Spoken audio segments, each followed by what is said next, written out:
Nous sommes le 7 février 1912 à Saint-Jean-Cap-Ferrat, sur la Côte d'Azur. Sur cette presqu'île battue par les vents marins, un palais rose vient de surgir du néant. Il a fallu 7 années de travaux ininterrompus, l'intervention de plus de 20 architectes et décorateurs, et le rachat de 14 parcelles de terrain pour que ce rêve de pierre et de marbre prenne forme. À l'intérieur de cette villa de 7 hectares, une femme seule règne sur 12 chambres vides, 7 jardins thématiques et une collection de plus de 5000 objets d'art. Ce n'est pas Versailles sous Louis XIV, ni le Louvre des rois de France. C'est la villa Ephrussi de Rothschild, le refuge d'une femme blessée par le mariage, qui a voulu acheter la paix avec du marbre rose de Vérone. Pourtant, 32 ans plus tard, ces mêmes salons où résonnaient les concerts privés deviendront des dortoirs pour soldats. Les jardins où fleurissaient Troyes, 3000 espèces de plantes seront piétinées par des bottes militaires. Et le nom de Rothschild gravé au fronton deviendra une cible. S'agit-il d'un refuge de liberté pour une femme divorcée, ou d'une cage dorée bâtie sur la solitude? Ce palais rose est-il la preuve que l'argent achète la beauté, ou qu'il ne peut jamais combler le vide du cœur? Et comment un paradis terrestre peut-il se transformer en caserne occupée par l'ennemi? Si vous voulez découvrir comment le plus beau jardin de la Côte d'Azur est devenu le témoin silencieux d'une tragédie. Aimez cette vidéo, abonnez-vous à notre chaîne dès maintenant, et dites-nous en commentaire ce qui vous intrigue le plus dans cette histoire. Votre soutien et votre curiosité sont essentiels pour que nous puissions continuer à exhumer ces secrets enfouis sous les pierres. Pour comprendre comment un palais rose a pu devenir le symbole d'une tragédie, il faut d'abord saisir le monde dans lequel il a été conçu. Nous ne sommes pas dans n'importe quelle époque. Nous sommes au cœur de la belle époque, cette période magique et trompeuse qui s'étend approximativement de 1880 à 1914, où l'Europe danse au bord du volcan sans savoir que la catastrophe de la Grande Guerre va bientôt tout emporter. C'est un monde de contradictions violentes. D'un côté, il y a le vieux monde, celui des Rothschild, ces dynasties bancaires juives installées en Europe depuis le début du XIXe siècle. Leur fortune est colossale, bâtie sur le financement des États des chemins de fer des mines. Leur pouvoir est discret, presque invisible, caché derrière des façades sobres et des salons feutrés. Pour eux, la richesse ne doit jamais s'afficher avec vulgarité. Elle doit se deviner dans le raffinement d'une collection d'art, dans la qualité d'un tissu, dans le choix d'un architecte. Les Rothschild incarnent une aristocratie de l'argent qui a appris les codes de l'ancienne noblesse et qui souvent les maîtrise mieux qu'elle. De l'autre côté surgit le nouveau capitalisme, celui des industriels américains, des magnats du pétrole et des spéculateurs sans scrupules qui bâtissent des fortunes en une génération. Eux ne se cachent pas. Ils construisent des châteaux extravagants, des yachts gigantesques. Ils achètent des titres de noblesse et des œuvres d'art comme on collectionne des trophées. Ce sont les parvenus de la belle époque, bruyants et fascinants. Entre ces deux mondes, la villa Ephrussi de Rothschild occupe une place singulière. Elle n'est ni la discrétion de l'hôtel particulier parisien, ni la vulgarité tapageuse des nouveaux riches. Elle est quelque chose de plus subtil, de plus troublant, le caprice architectural d'une femme blessée qui cherche à reconstruire un univers sur mesure. Qui est cette femme Béatrice Ephrussi, née Rothschild en 1864 à Paris? Elle appartient à la branche française de la dynastie fille du baron Alphonse de Rothschild, l'un des hommes les plus puissants de son époque. Dès sa naissance, Béatrice baigne dans un luxe inimaginable. Elle grandit entourée de domestiques, d'œuvres d'art, de conversation en 5 langues. Elle reçoit l'éducation des jeunes filles de son rang piano, peinture, langue, mais jamais rien de pratique. Elle est formée pour devenir l'ornement d'un salon, pas pour régner sur son propre destin. À 19 ans, en 1883, elle est mariée à Maurice Ephrussi, un banquier richissime d'origine russe naturalisé français. Ce mariage est typique de l'époque, une alliance stratégique entre deux fortunes, deux noms, deux réseaux. L'amour n'est pas un critère. Béatrice obéit. Elle devient Madame Ephrussi, elle tient son rang, elle préside des dîners, elle collectionne les porcelaines. Mais derrière la façade, le mariage est un échec. Les deux époux n'ont pas d'enfants. Les rumeurs circulent incompatibilité, infidélité mutuelle, froideur glaciale. Pendant 21 ans, Béatrice endure cette union avant de commettre l'impensable pour une femme de son milieu. En 1904, elle divorce. Il faut mesurer la portée de ce geste. Dans la haute société de la Belle Époque, le divorce est une tâche indélébile, surtout pour une femme. On la regarde désormais avec suspicion. Elle est ostracisée par une partie de l'aristocratie, même si sa fortune colossale la protège du mépris le plus ouvert. Mais Béatrice ne cherche pas à se remarier. Elle ne cherche pas à reconquérir une place dans le monde. Elle fait un choix radical, elle se retire. C'est dans ce retrait qu'elle va bâtir son chef-d'œuvre. En 1905, elle achète le terrain de Saint-Jean-Cap-Ferrat et commence la construction de sa villa. Elle a alors 41 ans. Elle est divorcée sans enfant, immensément riche et profondément seule. La villa Ephrussi n'est pas un projet immobilier, c'est une thérapie de pierre. C'est la tentative désespérée d'une femme de créer un univers où elle serait enfin libre, où chaque détail serait conforme à ses désirs, où personne ne viendrait lui imposer sa loi. La signification culturelle de cette villa dépasse le cas personnel de Béatrice. Elle incarne la dernière folie architecturale avant la Grande Guerre, ce moment où l'Europe croit encore que la beauté et la richesse peuvent acheter l'immortalité. Dans quelques années, le monde entier basculera dans la boue des tranchées. Les fortunes seront balayées, les empires s'effondreront, et les palais comme celui-ci deviendront des vestiges d'un monde disparu. Mais en ce 7 février 1912, lorsque Béatrice inaugure sa villa, personne ne le sait encore. On danse, on boit du champagne dans les jardins suspendus. On admire les fontaines et les statues. On croit que cette beauté durera toujours. Mais pourquoi une femme aussi riche choisit-elle la solitude dans un palais fait pour recevoir des centaines d'invités? La réponse à cette question commence à se dessiner dans les plans eux-mêmes, dans le choix obsessionnel de chaque pierre, de chaque plante, de chaque objet. Béatrice ne construit pas pour les autres. Elle construit contre les autres, contre le monde qui l'a jugée, contre le mariage, qui l'a emprisonnée, contre la société qui attend d'elle qu'elle se conforme. Avant d'entrer dans les détails de cette architecture qui incarne la revanche d'une femme, il nous faut d'abord comprendre le terrain lui-même, ce promontoire rocheux qui va devenir le socle de son rêve impossible. Choisir Saint-Jean-Cap-Ferrat n'était pas un hasard pour Béatrice Ephrussi de Rothschild.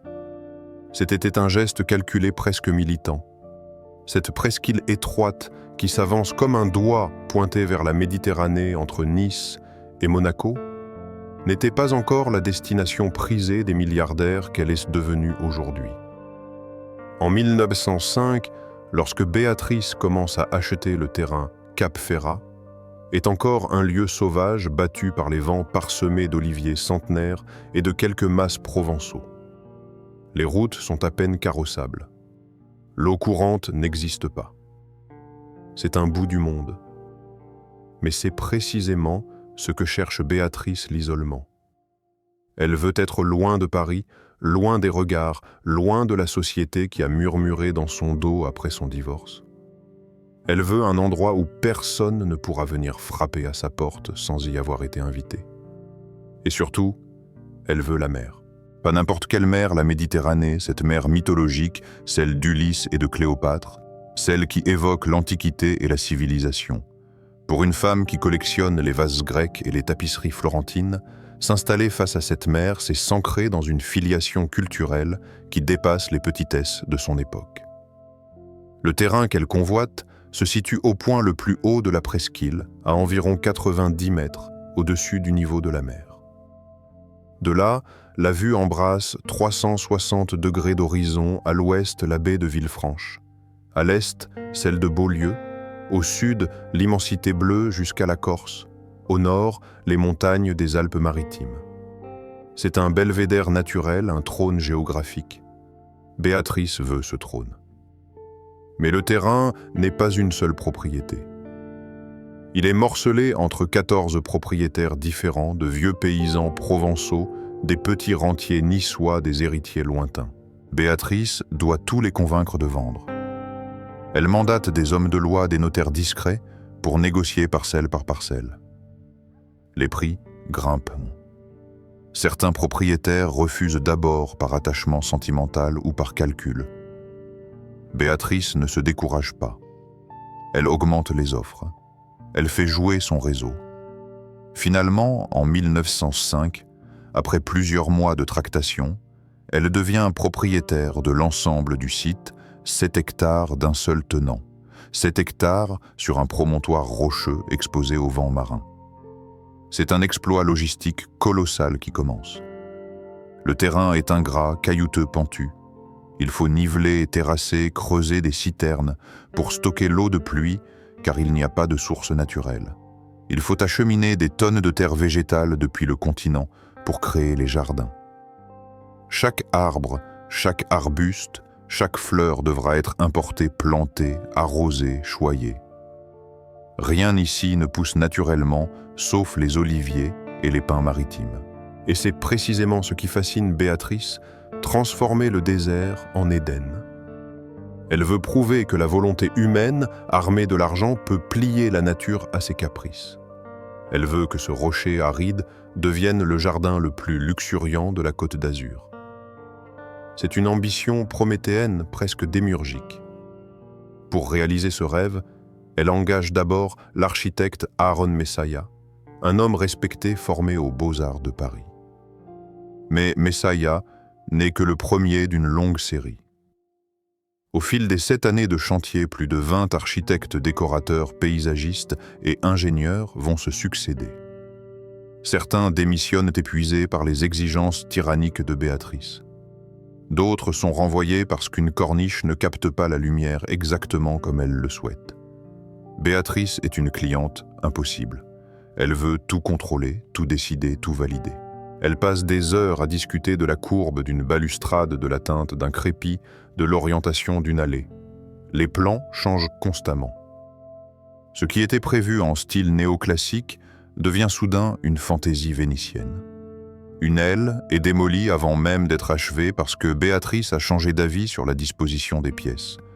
Les ouvriers grognent, les architectes s'arrachent les cheveux, mais l'argent coule à flot et les travaux continuent.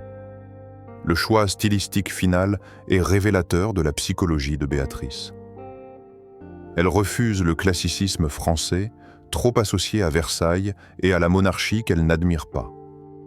Elle refuse aussi le gothique trop sombre et religieux. Elle opte pour un mélange de renaissance italienne et d'influence vénitienne avec des touches d'Orient et d'Espagne dans les jardins. Pourquoi l'Italie ? Parce que la Renaissance évoque les Médicis, ces banquiers florentins qui ont acheté leur noblesse par l'art et le mécénat. C'est une légitimité culturelle que Béatrice s'approprie. En construisant à l'italienne, elle se place dans une filiation glorieuse qui transcende les frontières et les religions. Mais cette ambition a un prix terrible.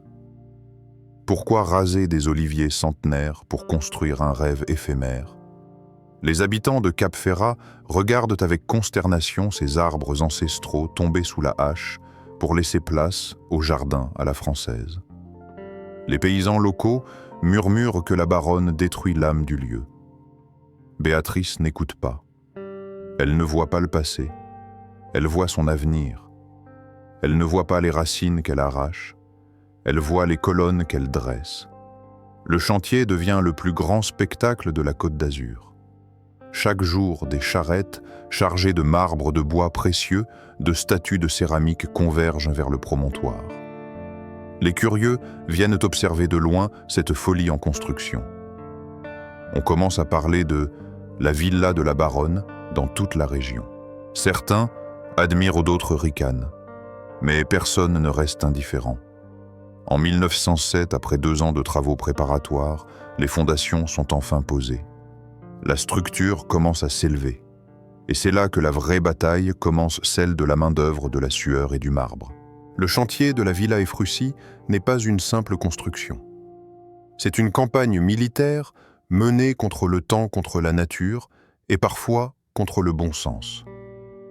De 1905 à 1912, pendant 7 années, ininterrompu, ce promontoire rocheux de Saint-Jean-Cap-Ferrat devient le théâtre d'une frénésie créatrice, alimentée par un puissant fond, la fortune Rothschild.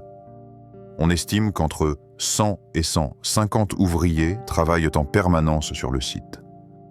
Ce chiffre peut sembler modeste comparé aux grands chantiers royaux de Versailles, mais il faut comprendre la difficulté du terrain. Chaque pierre, chaque sac de ciment, chaque poutre doit être acheminée à dos d'hommes ou de mulets sur des sentiers escarpés. Il n'y a pas de route carrossable menant directement au sommet. Pendant les 2 premières années, avant que les voies d'accès ne soient aménagées, les ouvriers montent et descendent à pied plusieurs fois par jour, portant des charges qui brisent les dos. Parmi ces hommes, on trouve des maçons italiens venus de Ligurie, réputés pour leur maîtrise du travail de la pierre. Il y a aussi des charpentiers français, des ferronniers espagnols, des stucateurs vénitiens. Béatrice veut les meilleurs artisans d'Europe et elle est prête à les payer en conséquence. Les salaires sont généreux, bien au-dessus des tarifs du marché local. Mais cet argent est gagné durement. Les conditions de travail sont épuisantes. Le soleil de la Côte d'Azur, si agréable pour les touristes, devient un supplice pour les ouvriers qui soulèvent des blocs de marbre sous 40 degrés à l'ombre en plein été. Les accidents sont fréquents.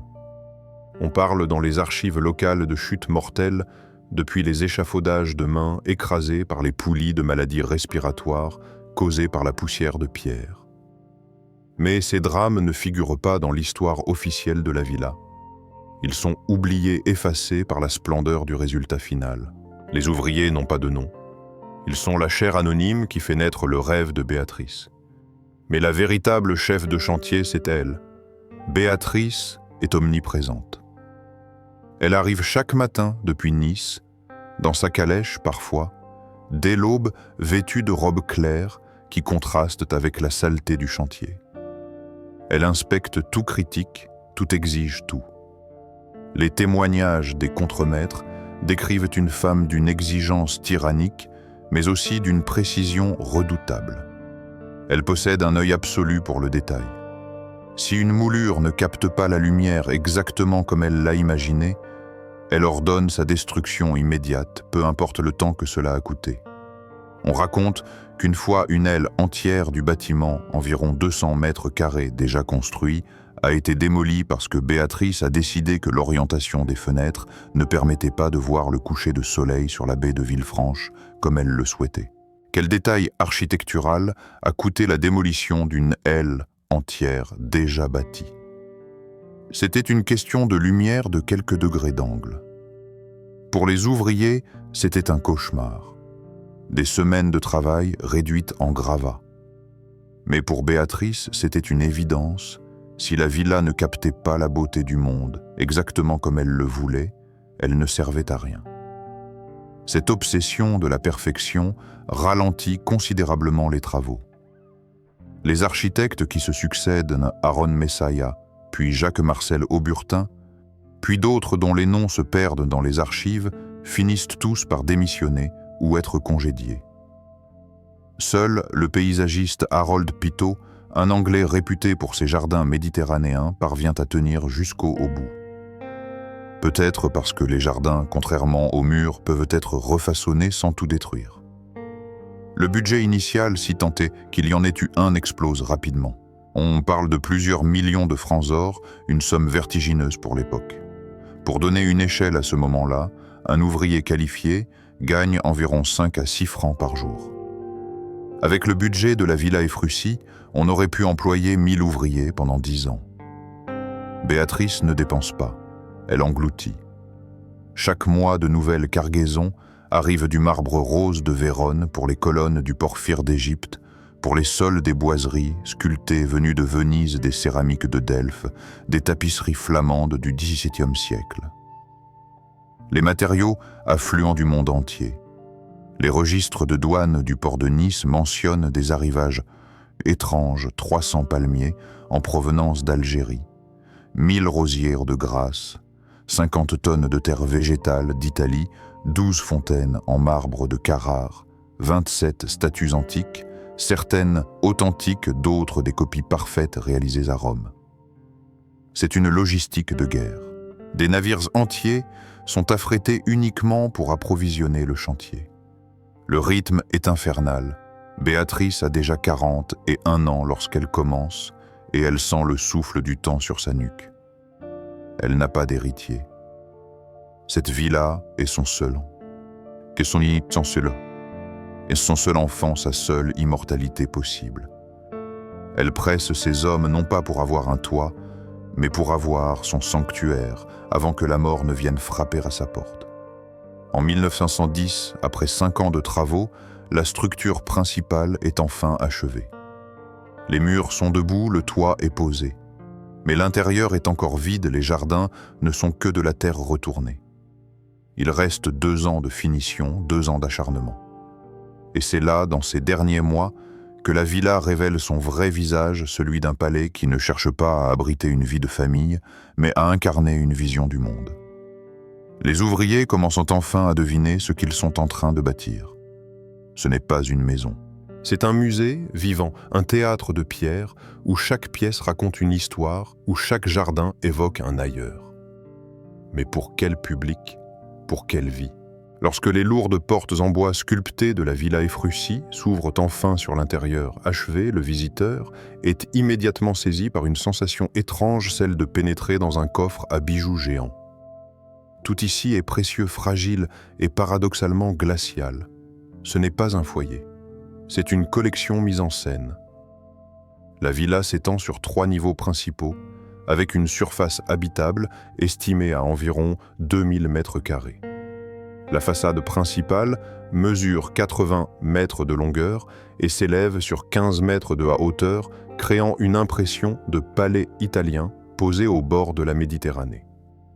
L'architecture extérieure mélange les influences des colonnes de marbre rose de Vérone, encadre les fenêtres des balustrades en fer forgé et rappelle les palais vénitiens, et le toit de tuiles roses évoque la Toscane. C'est un patchwork géographique qui étrangement fonctionne. L'ensemble dégage une élégance froide, presque hautaine. Mais c'est à l'intérieur que l'obsession de Béatrice se révèle dans toute son ampleur.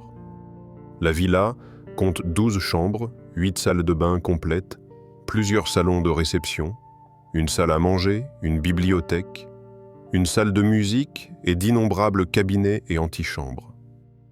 Chaque pièce est un univers en soi décoré selon un thème précis, le salon Louis XV, le boudoir Louis XVI, la chambre Empire, le fumoir mauresque. Le vestibule d'entrée donne le ton. Le sol est un damier de marbre blanc de Carrare et de porphyre rouge d'Égypte reproduisant les motifs des églises vénitiennes. Les murs sont recouverts de boiseries sculptées provenant d'un palais génois du XVIIe siècle, démontées pièce par pièce et remontées ici. Au plafond, une fresque représentant des angelots et des guirlandes de fleurs a été peinte par un artiste italien spécialement engagé pour ce travail. Rien n'est acheté sur catalogue. Tout est unique, commandé, façonné. Le grand salon, pièce maîtresse de la villa, est un concentré de splendeur presque étouffante. Il mesure 15 mètres de longueur sur 8 mètres de largeur, avec une hauteur sous plafond de 5 mètres. Les fenêtres immenses s'ouvrent sur la Méditerranée, inondant la pièce d'une lumière aveuglante que Béatrice filtre avec des rideaux de soie rose brodés de fils d'or. Le mobilier est un mélange de pièces authentiques, Louis XV, et de copies parfaites réalisées par les meilleurs ébénistes de Paris. On y trouve des fauteuils tapissés de soie de lion, des guéridons en marqueterie de boules, des consoles en bronze doré, supportant des vases en porcelaine de Sèvres. Mais ce qui fascine le plus, ce sont les objets. Béatrice est une collectionneuse compulsive. On estime qu'elle a rassemblé plus de 5000 objets d'art dans cette villa des tapisseries des Gobelins, représentant des scènes mythologiques, des tableaux de maîtres flamands et italiens, des sculptures renaissance des céramiques chinoises de la dynastie Ming, des tapis persans, des horloges d'époque. Chaque surface disponible est couverte d'objets. Les étagères ploient sous le poids des porcelaines. Les murs disparaissent sous les tableaux accrochés bord à bord. C'est un musée privé où l'on vit, ou plutôt où l'on tente de vivre.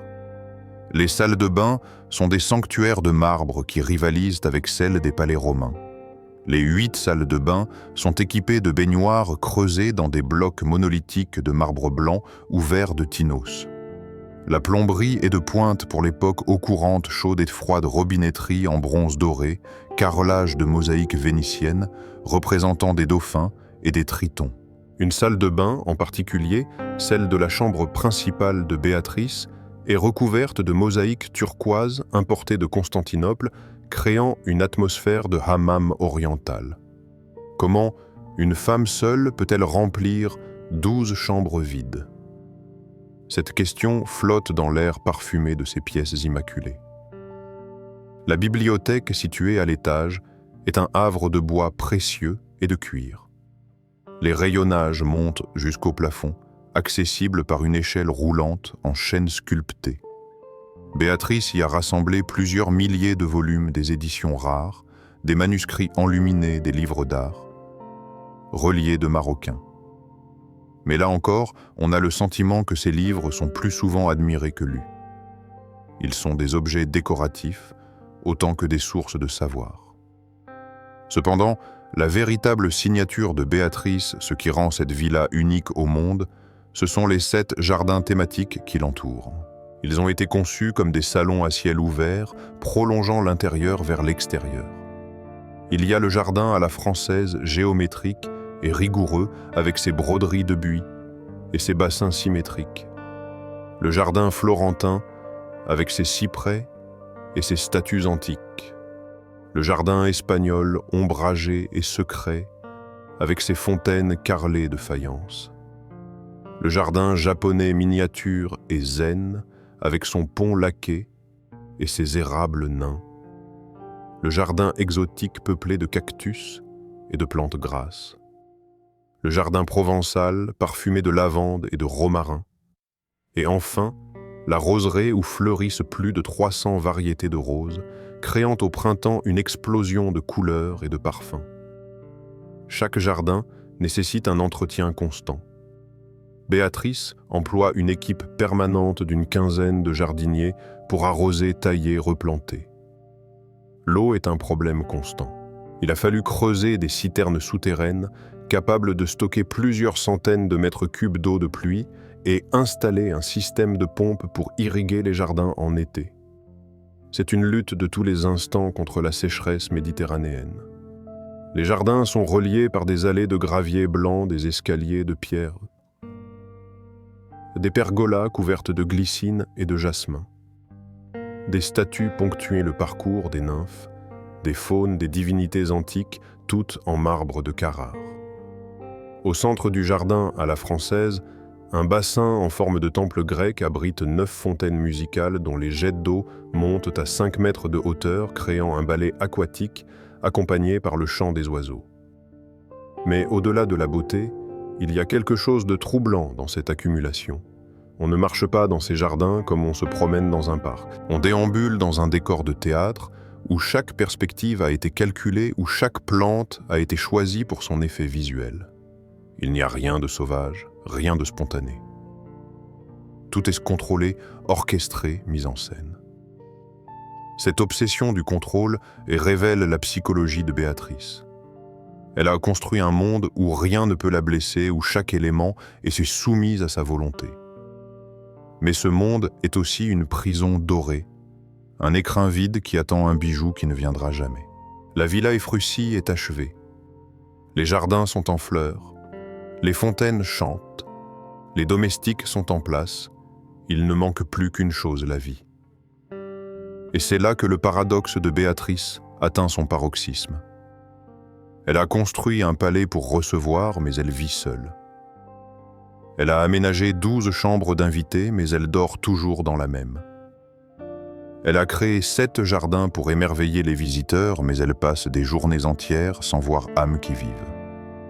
Pourtant, lorsque Béatrice décide d'ouvrir les portes de sa villa, c'est avec une pompe digne des cours européennes. Les réceptions qu'elle organise entre 1912 et le début de la Première Guerre mondiale deviennent légendaires sur la Côte d'Azur. On vient de Monaco, de Nice, de Cannes, parfois même de Paris, pour assister à l'une de ces soirées. Les invitations sont rares et convoitées. Recevoir un carton gravé aux armes des Rothschild, c'est entrer dans le cercle très fermé de l'élite européenne. Un soir de réception typique rassemble entre 150 et 200 invités. Le ballet logistique commence dès l'après-midi. Une trentaine de domestiques s'activent femmes de chambre, valets, cuisiniers, jardinières, maîtres d'hôtel. Les jardiniers coupent plusieurs centaines de roses pour orner les tables et les salons.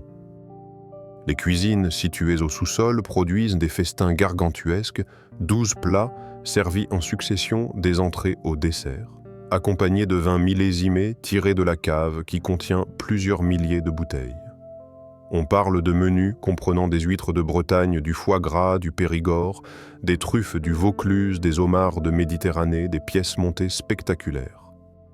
Les calèches, et plus tard les premières automobiles, déposent les invités au pied du grand escalier d'honneur, éclairé par des centaines de lanternes vénitiennes suspendues dans les arbres. Les dames descendent en robes de soie brodées de perles, les hommes en habits noirs et gants blancs. Béatrice les accueille au sommet de l'escalier, vêtue de ses plus beaux atours parés de bijoux, Rothschild colliers de diamants, bracelets, d'émeraudes, diadèmes, sertis de saphirs. Elle incarne à elle, seule, la richesse de 3 générations. Le dîner est servi dans la grande salle à manger, où une table de 20 mètres de longueur peut accueillir jusqu'à 50 convives assis. L'argenterie, signée des meilleurs orfèvres parisiens, est si abondante qu'elle nécessite 2 domestiques uniquement pour la nettoyer après chaque réception. La porcelaine vient de la manufacture de Sèvres avec des services complets, portant les initiales de Béatrice en lettres d'or.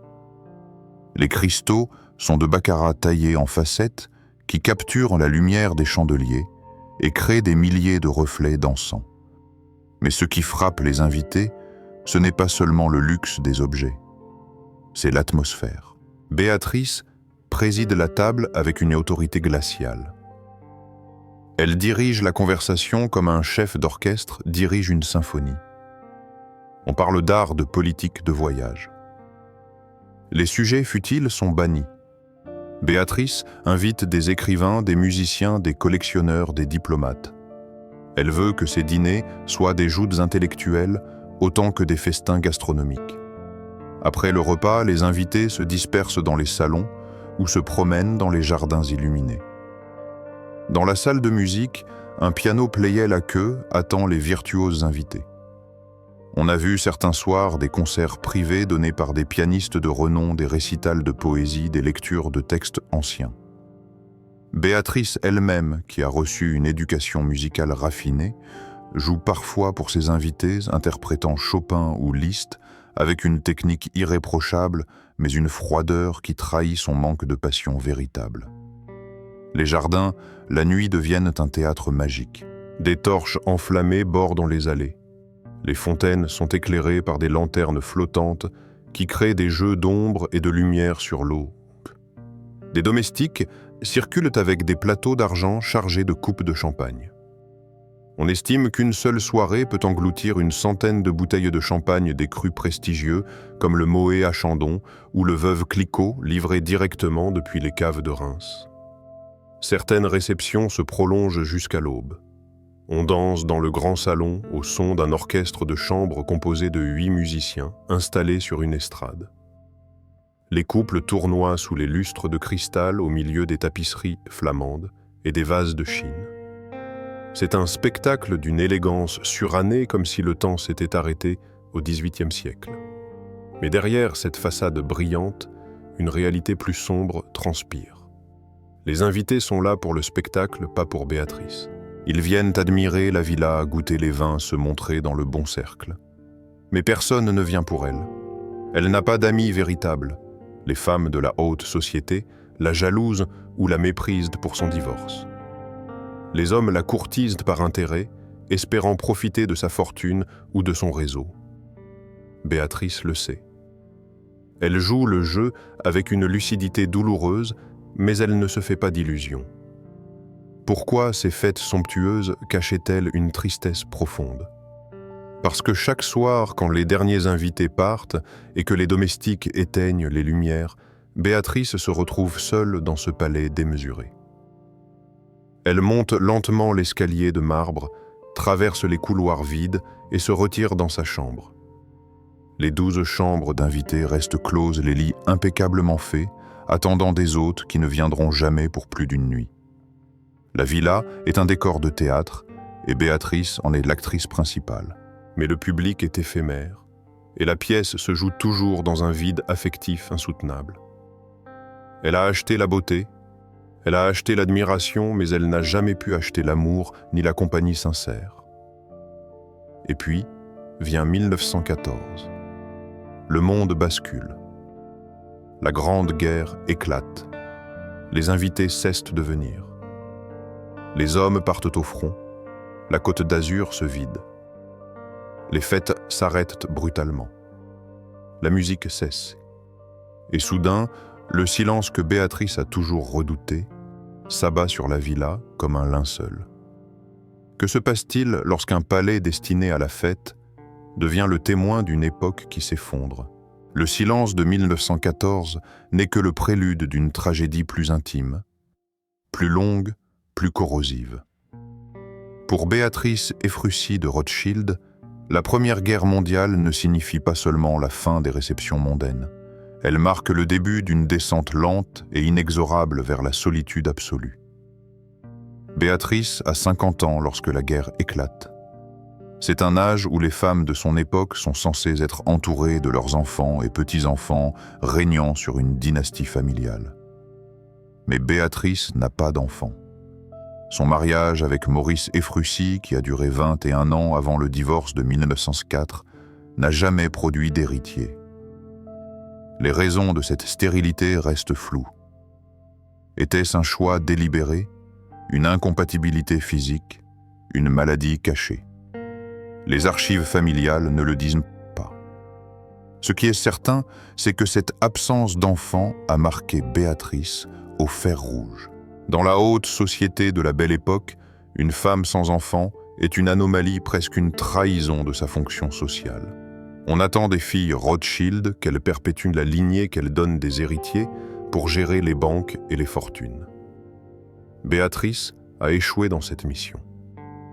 Et ce n'est pas son immense richesse personnelle qui peut compenser ce vide. Au contraire, sa fortune rend son isolement encore plus cruel, qui héritera de tout cela.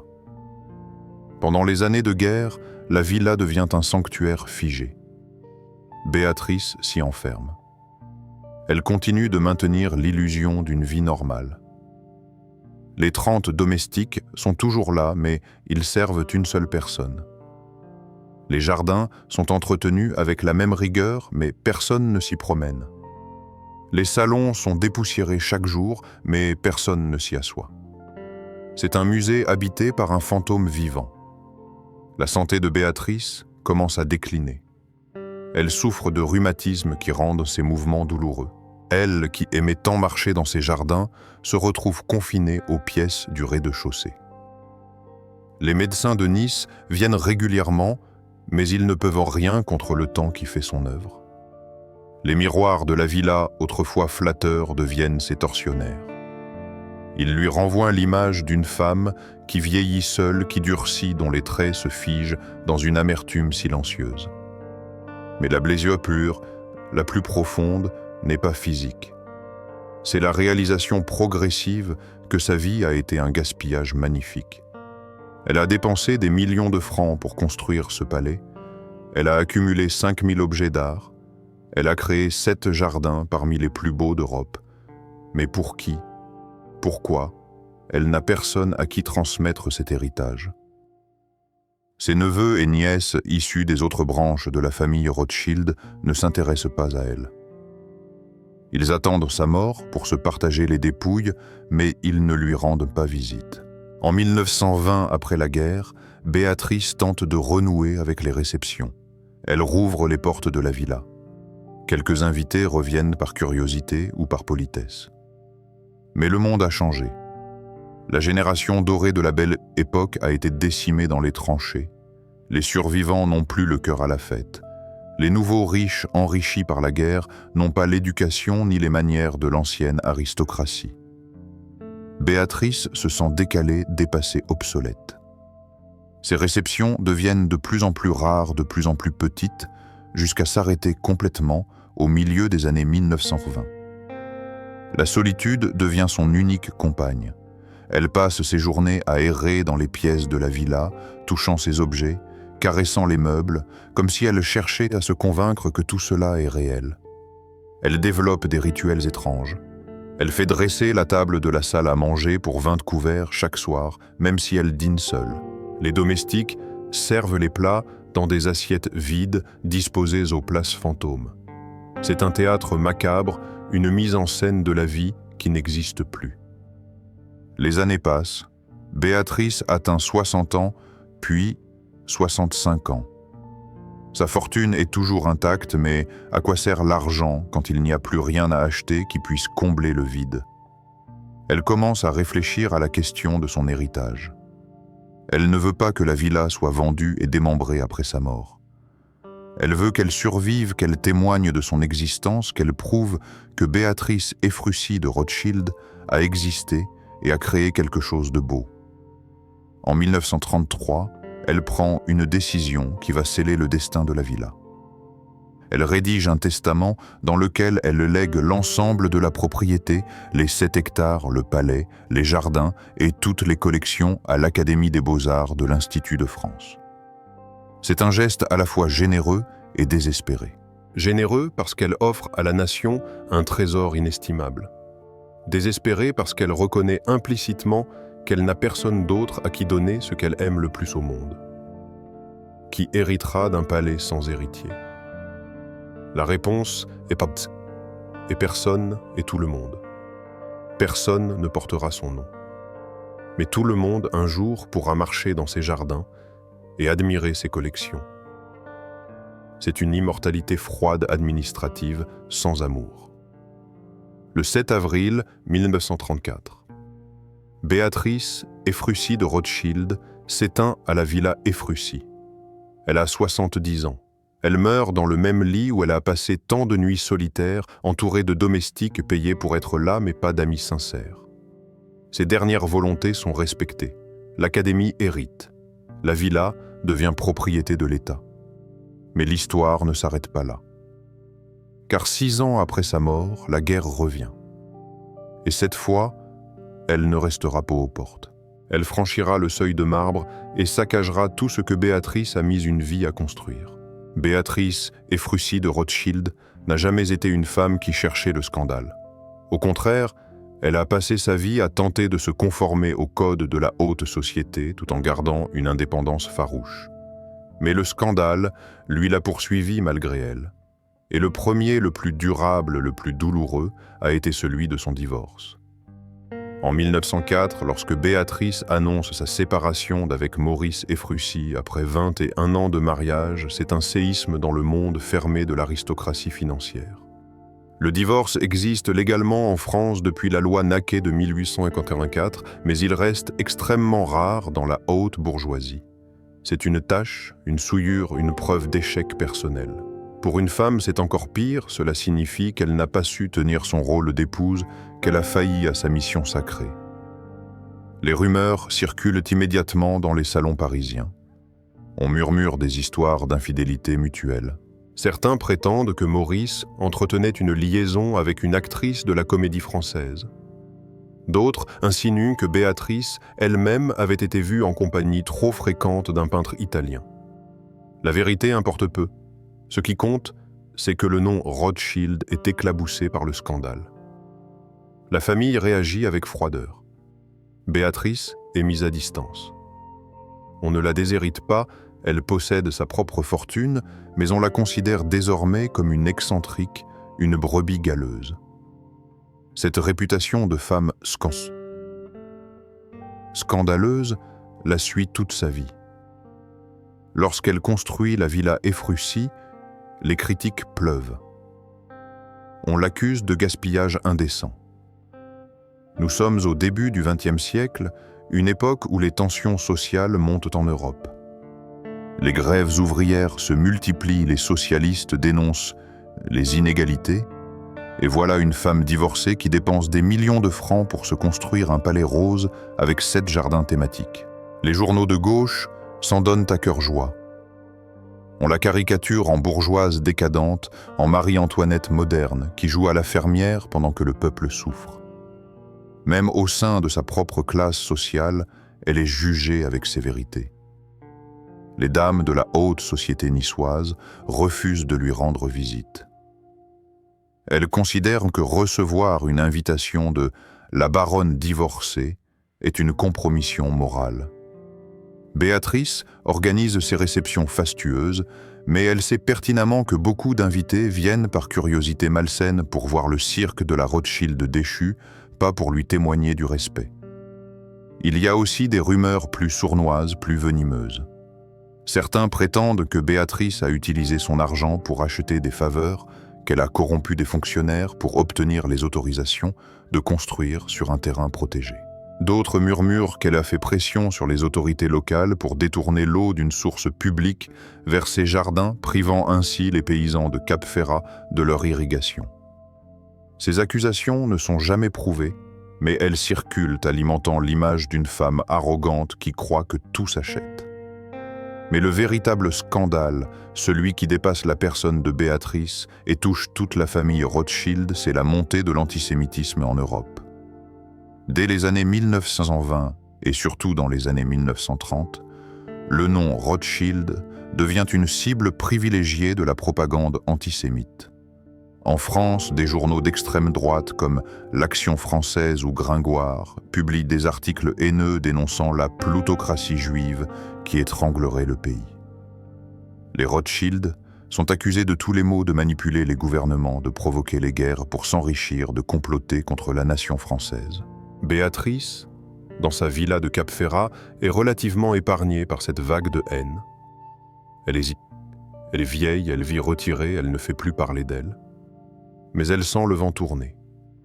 Elle lit les journaux. Elle voit les caricatures ignobles représentant les Rothschild en pieuvres tentaculaires. Elle entend les discours des politiciens qui promettent de nettoyer la France, de l'influence juive. Elle sait que le monde dans lequel elle a grandi, celui où l'argent et la culture offraient une certaine protection, est en train de s'effondrer. Lorsqu'elle meurt en 1934, elle est peut-être soulagée de ne pas voir ce qui va suivre. Car 6 ans plus tard, en 1940, lorsque la France s'effondre face à l'Allemagne nazie et que le régime de Vichy instaure les lois antisémites, le nom Rothschild devient officiellement maudit. Les biens de la famille sont spoliés, leurs propriétés confisquées, leurs collections pillées. La villa Efrussi, qui appartient désormais à l'Académie des Beaux-Arts depuis le legs de Béatrice, échappe de justesse à la confiscation totale grâce à son statut d'institution publique. Mais elle n'échappera pas à l'occupation militaire. La beauté peut-elle survivre quand son nom devient une cible? La réponse est en train de se dessiner.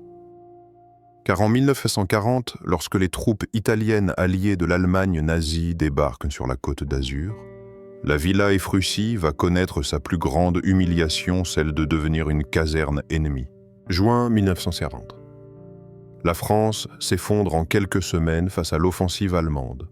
Le gouvernement fuit à Bordeaux, puis capitule. Le maréchal Pétain signe l'armistice. La France est coupée en deux, une zone occupée au nord, une zone dite libre au sud.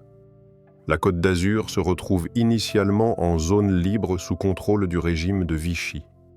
Mais cette liberté n'est qu'une illusion. Dès novembre 1942, après le débarquement allié en Afrique du Nord, les troupes italiennes envahissent la Côte d'Azur. et la villa Efrussi, ce palais rose qui incarnait la belle époque insouciante, va devenir le quartier général d'une occupation étrangère. Les soldats italiens arrivent par dizaines. On estime qu'entre 50 et 100 militaires s'installent dans la villa et ses dépendances. Ce ne sont pas des officiers raffinés venus admirer l'art. Ce sont des hommes fatigués par la guerre, indifférents à la beauté qui les entoure, qui transforment les salons en dortoirs et les jardins en terrains d'entraînement. Les lits de repos Louis XV sont empilés dans les greniers pour faire place à des rangées de lits de camp métalliques. Les tapisseries flamandes sont décrochées et roulées pour protéger les murs des coups et des frottements. Les vases de Sèvres disparaissent, soit volés par les officiers comme butin de guerre, soit brisés par négligence. La grande salle à manger où Béatrice recevait 200 invités dans l'élégance la plus raffinée devient une cantine bruyante où s'entassent des soldats affamés. La table de 20 mètres est couverte de gamelles en fer blanc et de bouteilles d'ornement ordinaire. L'argenterie, signée des meilleurs orfèvres parisiens, a été mise à l'abri par l'Académie des Beaux-Arts cachée dans des caves secrètes, mais ce qui reste les couverts de moindre valeur, les plateaux en métal argenté, est utilisé sans ménagement et finit tordu, cabossé, jeté. Les jardins subissent une dégradation encore plus visible. Les 7 jardins thématiques, ces chefs-d'œuvre de paysagisme qui avaient nécessité 7 années de travail, et l'intervention de dizaines de jardiniers sont piétinés, saccagés, transformés en terrain militaire. Le jardin à la française, avec ses broderies de buis géométriques, est écrasé sous les bottes. Les soldats y installent des tentes, creusent des tranchées d'exercice, utilisent les statues de marbre comme cible pour leurs entraînements. Le jardin japonais si délicat, avec son pont laqué rouge et ses érables nains, est dévasté. Les érables sont arrachés pour faire du bois de chauffage, pendant l'hiver 1943, particulièrement rigoureux. Les fontaines musicales fierté de Béatrice cessent de fonctionner. Les pompes à eau tombent en panne faute d'entretien et de pièces de rechange. Les bassins se remplissent de feuilles mortes de boue de détritus. Les 300 variétés de roses de la roseraie meurent lentement privées d'eau et de soins. En quelques mois, ce qui avait pris des années à créer est réduit à l'état de friche. Les 30 domestiques qui maintenaient en la villa, dans un état de perfection, ont presque tous disparu. Certains ont fui, d'autres ont été réquisitionnés pour le travail obligatoire en Allemagne. Ceux qui restent tentent de protéger ce qui peut l'être, mais ils sont impuissants face à l'occupation. L'un d'eux, un vieux jardinier qui avait servi Béatrice pendant 20 ans, raconte dans ses mémoires qu'il pleurait en voyant les rosiers arrachés et les statues renversées. Mais il ne pouvait rien faire sous peine d'être arrêté. En septembre 1943, après la capitulation italienne, la situation empire encore. Les troupes allemandes remplacent les Italiens sur la côte d'Azur. Elles sont plus dures, plus méthodiques. La Wehrmacht transforme partiellement la villa en poste d'observation stratégique. Du sommet de la villa, on peut surveiller toute la baie de Villefranche, un port militaire crucial. Des soldats allemands installent des équipements de communication radio dans les combles, perçant les toits, faisant passer des câbles à travers les murs. Les fresques peintes au plafond de certains salons sont endommagées par l'humidité qui s'infiltre. Le pillage se poursuit. On estime que plusieurs centaines d'objets d'art disparaissent pendant l'occupation des tableaux de petite taille, des bronzes, des porcelaines, des tapis. Certains sont volés par des officiers pour leur usage personnel, d'autres sont réquisitionnés officiellement et envoyés en Allemagne pour enrichir les collections nazies. L'Académie des Beaux-Arts tente de dresser un inventaire après la guerre, mais il est impossible de savoir exactement combien d'œuvres ont été perdues. Sur les 5000 objets recensés à la mort de Béatrice en 1934, il en manque au moins 300 en 1945. La libération arrive enfin en août 1944. Les troupes alliées débarquent en Provence. Les Allemands battent en retraite. La villa Efrussi est libérée sans combat, abandonnée par ses occupants. Mais lorsque les représentants de l'Académie des Beaux-Arts viennent constater l'état des lieux, Ils sont horrifiés. Ce n'est plus un palais, c'est une coquille vidée, salie, défigurée. Combien de bottes de soldats faut-il pour effacer un siècle de raffinement? La réponse est 4 années d'occupation. 4 années pour réduire à néant ce que Béatrice avait mis 7 ans à créer et 20 ans à parfaire. Les jardins sont morts, les salons sont souillés, les collections sont amputées. La villa est debout, certes, mais elle n'est plus qu'un cadavre architectural.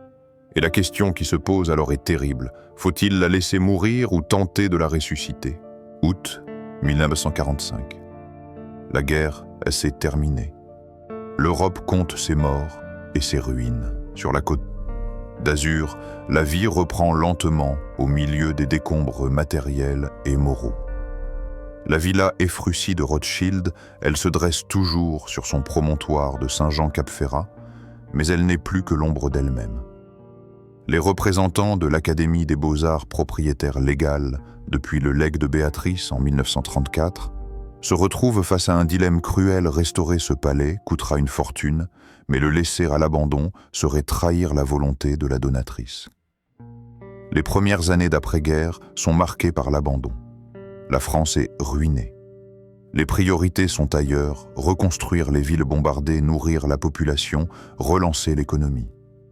Personne ne se soucie d'un palais rose, symbole d'une époque révolue. La villa reste fermée, gardée par un unique concierge qui tente vaillamment d'empêcher les pillages et le vandalisme. Mais il ne peut rien contre la nature qui reprend ses droits. Les jardins deviennent des jungles.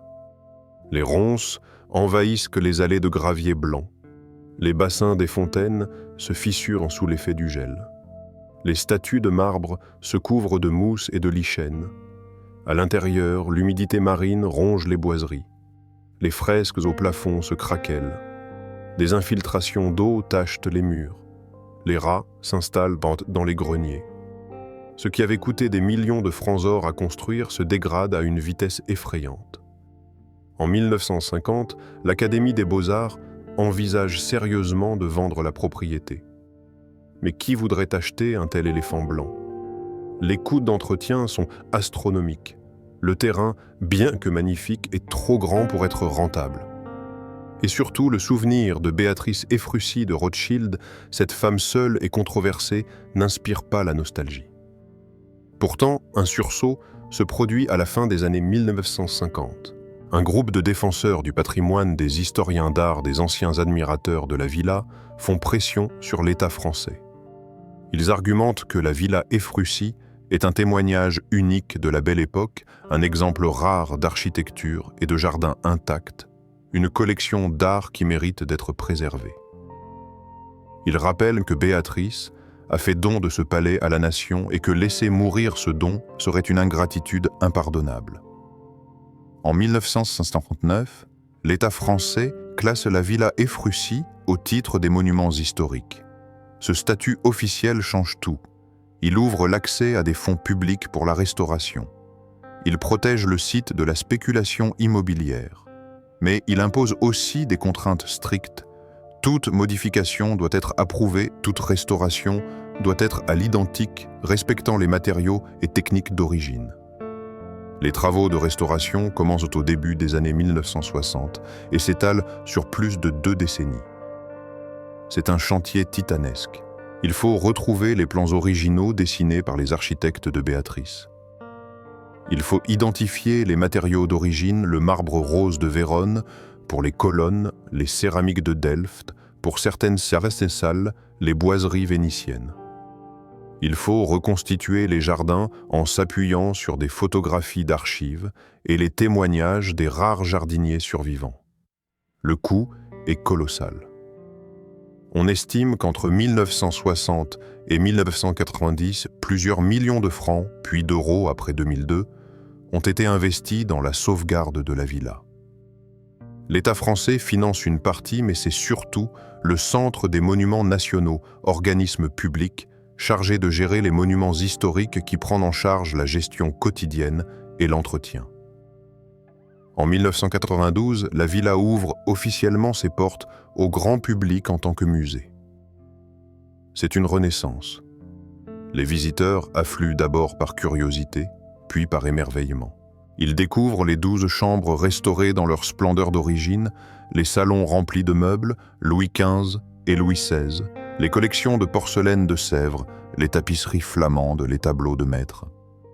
Il se promène dans les 7 jardins ressuscités, le jardin à la française avec ses broderies de buis, le jardin espagnol avec ses fontaines carrelées, le jardin japonais avec son nouveau pont laqué rouge, la roseraie où fleurissent à nouveau plus de 300 variétés de roses. Aujourd'hui, la Villa Efrussi de Rothschild accueille environ 100 000 visiteurs par an. C'est devenu l'un des sites touristiques majeurs de la Côte d'Azur, au même titre que le Palais des Princes de Monaco ou la promenade des Anglais à Nice. Des touristes du monde entier, américains, japonais, chinois, européens, gravissent sur le chemin menant au Palais Rose. Ils prennent des selfies devant les fontaines. Ils admirent la vue panoramique sur la Méditerranée. Ils achètent des cartes postales et des reproductions de vases à la boutique de souvenirs. Mais dans cette transformation en attraction touristique, quelque chose s'est perdu. La villa est devenue un décor, un musée, un produit culturel calibré pour le tourisme de masse. Les visiteurs défilent en groupe audio-guide aux oreilles, traversant les pièces en 15 minutes, avant de se précipiter vers les jardins pour leurs photos Instagram. Ils ne voient plus la tragédie de Béatrice, sa solitude, son échec à construire le bonheur avec du marbre. Ils voient, une belle maison, un joli jardin, un endroit romantique. Les salles de bain en marbre où Béatrice se retirait seule sont devenues des curiosités pour touristes pressés. La chambre à coucher où elle a dormi 20 ans en solitaire est un simple arrêt sur le parcours fléché. Le grand salon où elle organisait ses réceptions désespérées est photographié pour ses lustres, pas pour les fantômes qui y dansent encore. Le Centre des Monuments Nationaux fait un travail admirable de conservation. Les jardins sont entretenus par une équipe permanente de 10 jardiniers. Les collections sont inventoriées, restaurées, protégées. Le coût annuel de fonctionnement de la villa est estimé à plusieurs centaines de milliers d'euros. Chaque année, il faut tailler les 3000 plantes, réparer les fontaines, nettoyer les façades rongées par le sel marin, restaurer les peintures et les tissus endommagés par la lumière. Mais la question demeure lancinante, troublante. Un palais appartient-il à celle qui l'a rêvé ou à ceux qui le préservent? Béatrice a légué sa villa à l'Académie des Beaux-Arts pour qu'elle survive. Elle a eu ce qu'elle voulait, l'immortalité de la pierre. La Villa Efrussi a vaincu le temps, la guerre, l'oubli. Elle est la splendide, presque intacte. Mais cette immortalité a un prix, la villa ne lui appartient plus. Elle appartient aux touristes qui la photographient, aux guides qui la commentent, à l'État qui la gère. Béatrice a voulu créer un refuge pour elle-même, et ce refuge est devenu un musée pour les autres. Et dans ce paradoxe réside toute l'ironie de son destin. Elle qui a fui les regards toute sa vie, elle qui a divorcé pour être libre, elle qui a construit ce palais comme une forteresse contre le monde, se retrouve aujourd'hui, exposée à 100 000 regards par an. Son intimité est violée quotidiennement par des inconnus qui traversent sa chambre, qui s'assoient sur ses chaises, qui jugent ses goûts. Préserver les pierres suffit-il à honorer la mémoire? Ou faudrait-il aussi raconter l'histoire, toute l'histoire, celle de la solitude et de l'échec, pas seulement celle de la beauté et du luxe? Nous voici revenus au point de départ. Au 7 février 1912, sur ce promontoire de Saint-Jean-Cap-Ferrat, lorsque Béatrice Efrussi de Rothschild inaugurait son palais rose devant une foule éblouie. Ce jour-là, elle croyait avoir gagné. Elle avait vaincu le mépris de la société après son divorce. Elle avait prouvé qu'une femme seule pouvait créer un chef-d'œuvre. Elle avait bâti un univers où elle serait enfin libre à l'abri du jugement et de la douleur. Mais l'histoire lui a donné tort. La Villa Efrussi de Rothschild nous enseigne une leçon brutale sur la nature du bonheur et de la réussite. Béatrice a dépensé des millions de francs or. Elle a fait venir 150 ouvriers pendant 7 ans. Elle a rassemblé 5000 objets d'art et créé 7 jardins parmi les plus beaux d'Europe. Elle a Elle a mis toute son intelligence, toute sa fortune, toute son énergie dans cette création.